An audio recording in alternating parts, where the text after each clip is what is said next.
Colourful confetti designs can be created very quickly in Photoshop. Go to the Layers panel, go down the bottom, click plus to add a new layer. Then go to the brush tool, select that, set it to soft round in the general brushes and about 22. And set to grey and apply to that layer. Draw down there. Once you've got that, you can apply effects to it. You could just use it as it is, but I'm going to go with filter and blur, and I'm just going to go with motion blur. I'm just going to set the motion so it just pushes it that way, just straight across, about 49-50. So you've got that design, and click OK. Then go here, rectangular marquee tool, and select that area.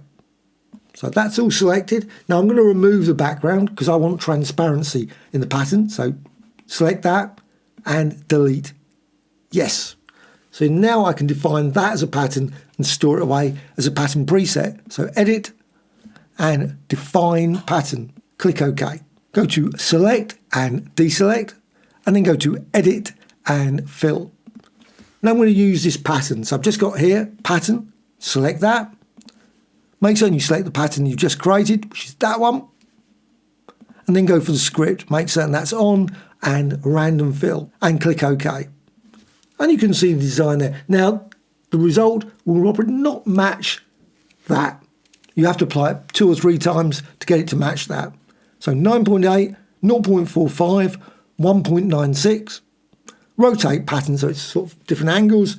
Colour randomness, set it to about 1 or 0.71 here, 0.94, and click OK.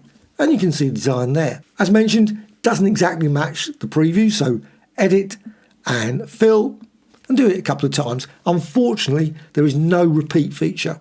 So just click OK again and click OK and again edit and fill. Normally about 3 times you should basically get the end result. But also you can go to layer and flatten image. So layer and flatten image, and now you've got your lovely confetti design that you can use as a background or overlay, maybe use it as a texture, etc.